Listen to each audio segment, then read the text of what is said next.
എന്തായിരുന്നു പുൽവാമ? നമ്മുടെ 42 ജവാന്മാരുടെ ജീവൻ ബലി കൊടുത്തതല്ലേ? അവിടെ നിൽക്കുന്ന മൈനസ് ആയിട്ടുള്ള കാലാവസ്ഥയിൽ 40% പോലും ഓക്സിജൻ കണ്ടന്റ് ഇല്ലാത്ത പ്രദേശത്ത് അവിടെ പോയി കഷ്ടപ്പെട്ട് നിൽക്കുന്ന 42 ജവാന്മാരുടെ ജീവനല്ലേ ബലി കൊടുത്തിട്ടല്ലേ ഇവരെ കഴിഞ്ഞ തെരഞ്ഞെടുപ്പ് ജയിച്ചത്? എന്ത് പാകിസ്ഥാൻ ഇൻവോൾവ്മെൻറ്റ്? ഈ രാജ്യത്തിൻ്റെ അകത്ത് ഇന്ത്യൻ ടെറിട്ടറിക്കുള്ളിൽ നടന്ന ആ സ്ഫോടനം, അന്ന് അവിടെ ഈ ജവാന്മാരെ ട്രാൻസ്പോർട്ട് ചെയ്യേണ്ടത് ഹെലികോപ്റ്ററിലാണ് എന്നുള്ള ഉണ്ട്. ഒരിക്കലും ഇത്രയും ആളുകളെ ഒരുമിച്ച് റോഡിലൂടെ യാത്ര ചെയ്യാൻ അവിടെ അനുവാദമില്ല.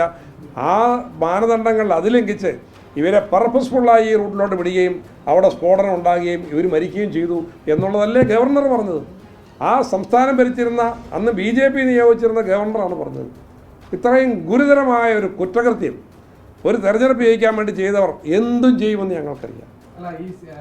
വിവാദ പുൽവാമ പരാമർശത്തിൽ വിശദീകരണവുമായി പത്തനംതിട്ട MP ആന്റോ ആന്റണി വീണ്ടും രംഗത്തെത്തിയിരിക്കുകയാണ്. പുൽവാമ ആക്രമണത്തിൽ പാകിസ്ഥാന് എന്ത് പങ്കെന്നായിരുന്നു ആന്റോ ആന്റണി ഇന്നലെ ചോദിച്ചത്. തെരഞ്ഞെടുപ്പ് ജയിക്കാൻ BJP എന്തും ചെയ്യും എന്നതിന്റെ ഉദാഹരണമാണ് പുൽവാമ ആക്രമണമെന്നും ആന്റോ ആന്റണി കുറ്റപ്പെടുത്തിയിരുന്നു. എന്നാൽ ഇന്നലെ പറഞ്ഞതിൽ നിന്ന് നേരെ മലക്കം മറിഞ്ഞിരിക്കുകയാണ് MP ഇന്ന്. പാകിസ്ഥാൻ ഇൻവോൾവ്മെൻറ്റ് ഞാൻ പറഞ്ഞിട്ടില്ല, നിങ്ങൾ പറഞ്ഞു, നിങ്ങൾ ചോദിച്ചു. അപ്പോൾ ഞാൻ എന്ത് ഇൻവോൾവ്മെൻ്റ് എന്ന് ഞാൻ പറഞ്ഞു. അതിനെന്താ കാര്യം ഇരിക്കുന്നത്? പാകിസ്ഥാൻ എന്നും നമ്മുടെ രാജ്യത്ത് തുഴഞ്ഞു കയറി പ്രശ്നങ്ങളുണ്ടാക്കുന്ന ഒരു രാജ്യമാണ്. അത് പാകിസ്ഥാനെ ധീരമായി നേരിട്ട് ഒരു പ്രധാനമന്ത്രിയേ ഉള്ളൂ, അത് ഇന്ദിരാഗാന്ധിയാണ്. ആ ഇന്ദിരാഗാന്ധി ചെയ്തത് എന്താണെന്നുള്ളത് ഒരു 5 മിനിറ്റ് ഇപ്പോഴത്തെ പ്രധാനമന്ത്രി പഠിച്ചിരുന്നെങ്കിൽ നമ്മുടെ ബാരക്കുകളിൽ കയറി, പട്ടാള ക്യാമ്പുകളിൽ കയറി സ്ഫോടനം നടത്തി നിരവധി പട്ടാളക്കാർ മരണമടയുന്ന സാഹചര്യം ഉണ്ടാകുമായിരുന്നില്ല.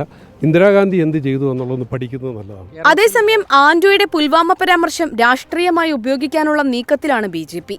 ഇന്നലെ യുവമോർച്ച പ്രവർത്തകർ പത്തനംതിട്ടയിൽ MPയുടെ കോലം കത്തിച്ചിരുന്നു.